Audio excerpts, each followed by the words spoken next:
जनपद मुजफ्फरनगर डॉक्टर भीमराव अंबेडकर जयंती के उपलक्ष्य में मुजफ्फरनगर पहुंची बसपा सुप्रीमो व उत्तर प्रदेश की पूर्व मुख्यमंत्री बहन कुमारी मायावती डॉक्टर भीमराव अंबेडकर जी की मूर्ति के समक्ष पुष्पांजलि करते हुए जमकर दहाड़ी। बहन कुमारी मायावती जी लोकसभा 2024 का चुनाव 19 अप्रैल को है। लगातार सपा सुप्रीमो अखिलेश यादव व भाजपा से उत्तर प्रदेश के मुखिया योगी आदित्यनाथ ने चुनावी जनसभा को संबोधित किया, तो वही मुजफ्फरनगर के महावीर चौक पर स्थित राजकीय इंटर कॉलेज के मैदान में बसपा प्रत्याशी दारा सिंह प्रजापति के लिए चुनावी जनवरी सभा को संबोधित करने पहुंची। उत्तर प्रदेश की पूर्व मुख्यमंत्री व बसपा सुप्रीमो बहन कुमारी मायावती इस दौरान मंच पर पहुंचने पर बसपा पदाधिकारी द्वारा बहन कुमारी मायावती का फूल मालाओं से स्वागत किया गया। इसी के साथ साथ मंच पर बहन कुमारी मायावती ने डॉक्टर भीमराव अंबेडकर जी की जयंती के अवसर पर डॉक्टर भीमराव अंबेडकर की मूर्ति के समक्ष पुष्पांजलि अर्पित की। इसके पश्चात मंच से बहन कुमारी मायावती ने जनपद मुजफ्फरनगर से बसपा प्रत्याशी दारा सिंह प्रजापति के लिए चुनावी जनसभा संबोधित किया। इनके साथ साथ मुस्लिम व अन्य धार्मिक अल्पसंख्यक समाज के लोगों की भी हालत हर स्तर पर यहाँ काफी ज्यादा खराब व दयनीय बनी हुई है, जिसका काफी कुछ खुलासा सच्चर कमेटी की रिपोर्ट में भी किया गया है। इतना ही नहीं बल्कि पिछले कुछ वर्षों से केंद्र में अधिकांश राज्यों में भी बीजेपी व आरएसएस की सरकारों के चलते हुए अब इनका विकास व उत्थान आदि होना भी काफी हद तक बलशाही हो गया है। आए दिन इन पर खासकर धर्म की आड़ में हो रही जुल्म जाति भी यह काफी ज्यादा चरम सीमा पर पहुंच चुकी है। इसके साथ साथ अपर कास्ट समाज में से विशेषकर गरीब लोगों की भी हालत हमें कोई खास अच्छी नजर नहीं आती है। इनकी गलत कृषि नीतियों के कारण किसान वर्ग भी आए दिन आंदोलित ही रहता है। साथ ही इनकी गलत आर्थिक नीतियों की वजह से देश की अर्थव्यवस्था पर भी इसका काफी बुरा प्रभाव पड़ रहा है, जिससे यह विशेषकर छोटे एवं मध्यम वर्गीय व्यापारी वर्ग भी काफी ज्यादा दुखी व परेशान है। और अब केंद्र में पूर्व की रही सरकारों की तरह ही वर्तमान बीजेपी की सरकार में भी यहाँ पूरे देश में गरीबी, बेरोजगारी एवं महंगाई आदि भी लगातार काफी ज्यादा बढ़ रही है। देश में हर स्तर पर फैला भ्रष्टाचार भी अभी तक कम नहीं हुआ है। साथ ही अपने देश की सीमाएं भी अभी तक पूरे तौर से सुरक्षित नहीं है। ये भी बड़ी चिंता की बात है। ऐसे में अब आप लोगों को देश में हो रहे लोकसभा चुनाव में कांग्रेस, बीजेपी व इनकी सहयोगी पार्टियों को भी केंद्र की सत्ता में आने से जरूर रोकना है।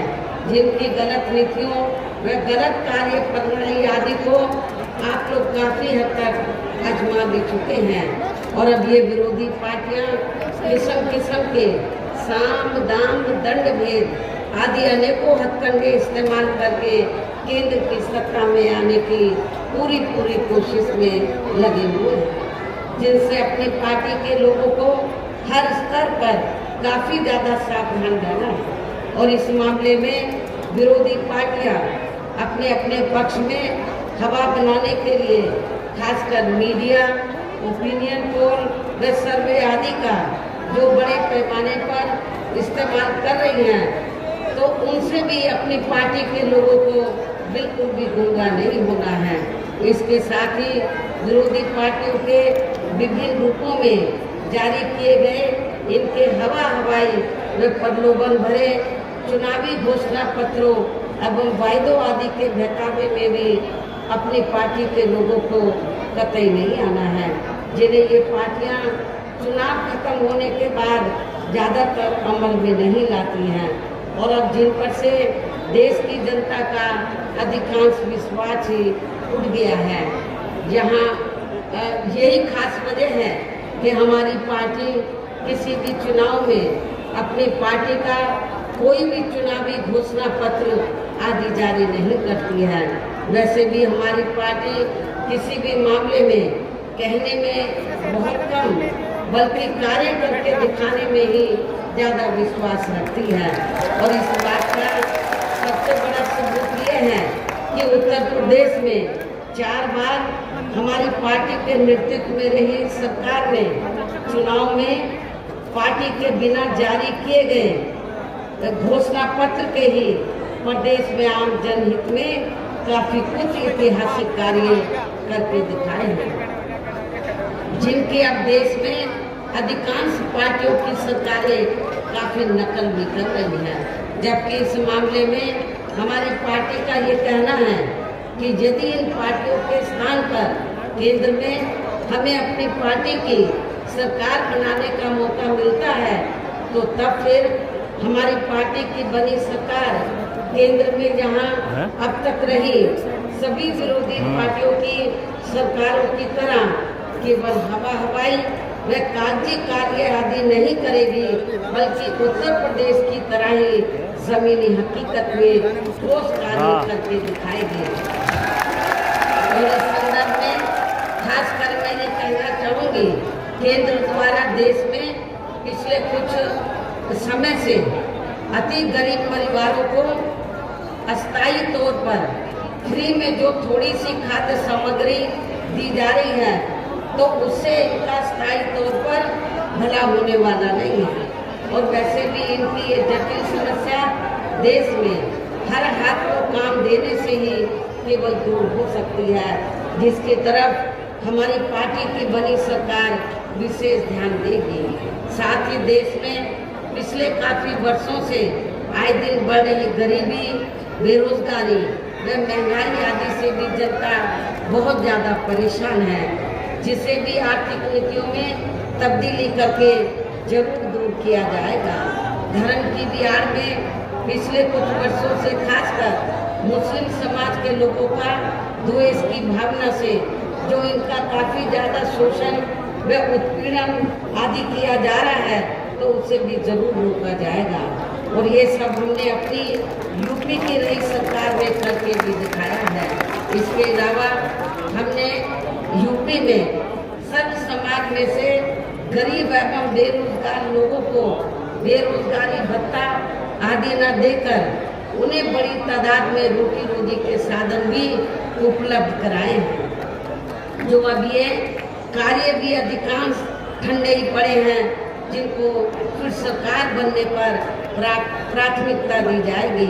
तो हाई कोर्ट बेंच बन जाती तो इलाहाबाद जाने की जरूरत नहीं पड़ती। वो कार्य अब पूरा होगा। अगर हमारी सरकार बनेगी और केंद्र में हम लोग मजबूती के साथ इस बार सांसद हमारे ज़्यादा जीत कर आएंगे, आने वाले जो बहन जी कहेगी उसको पूरा करती, बहन जी कहती हैं करती भी है। बहुत बहुत शुक्रिया।